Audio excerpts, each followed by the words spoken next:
കുടിയേറ്റക്കാർക്കായുള്ള green card lottery പദ്ധതി താൽക്കാലികമായി നിർത്തിവെച്ച് Trump ഭരണകൂടം. ബ്രൗൺ യൂണിവേഴ്സിറ്റിയിലും MITയിലും വെടിവെപ്പ് നടന്ന സാഹചര്യത്തിലാണ് നടപടി. ട്രംപിൻ്റെ നിർദ്ദേശപ്രകാരം United States citizenship and immigration സർവീസിനോട് പദ്ധതി താൽക്കാലികമായി നിർത്താൻ ഉത്തരവിടുകയാണെന്ന് homeland security secretary Kristi Noem അറിയിച്ചു.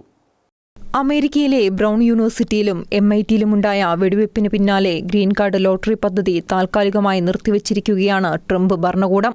വെടിവയ്പ്പുകളിലെ പ്രതി അമേരിക്കയിലെത്തിയത് ഗ്രീൻ കാർഡ് ലോട്ടറി വഴിയാണെന്ന കണ്ടെത്തലിന് പിന്നാലെയാണ് ട്രംപിന്റെ നടപടി. ബ്രൗൺ യൂണിവേഴ്സിറ്റിയിൽ 2 വിദ്യാർത്ഥികളുടെ മരണത്തിനും ഒരു MIT പ്രൊഫസറുടെ കൊലപാതകത്തിനും കാരണമായ വെടിവെപ്പിന് പിന്നിൽ 48-കാരനായ പോർച്ചുഗീസ് പൗരൻ ക്ലോഡിയോ നെവസ് വാലന്റെ ആണെന്നാണ് റിപ്പോർട്ടുകൾ. ഇയാൾ പിന്നീട് സ്വയം വെടിവെച്ച് മരിക്കുകയും ചെയ്തു.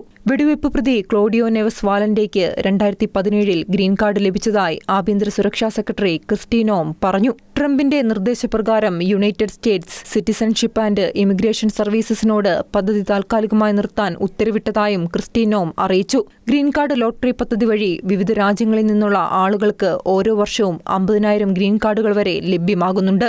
2025-ൽ വിസ ലോട്ടറിക്ക് ഏകദേശം 20 ദശലക്ഷം ആളുകൾ അപേക്ഷിച്ചു. വിജയികളോടൊപ്പം പങ്കാളികളെയും ഉൾപ്പെടുത്തി 1,31,000-ത്തിലധികം പേരെ തെരഞ്ഞെടുത്തു. സൂക്ഷ്മ പരിശോധനയ്ക്ക് ശേഷമാണ് ഇവർ യുണൈറ്റഡ് സ്റ്റേറ്റ്സിൽ പ്രവേശനം നേടുക.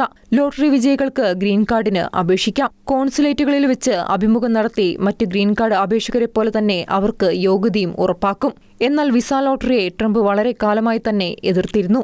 ഇന്റർനാഷണൽ ഡെസ്ക് ഷിക്കേന ന്യൂസ്.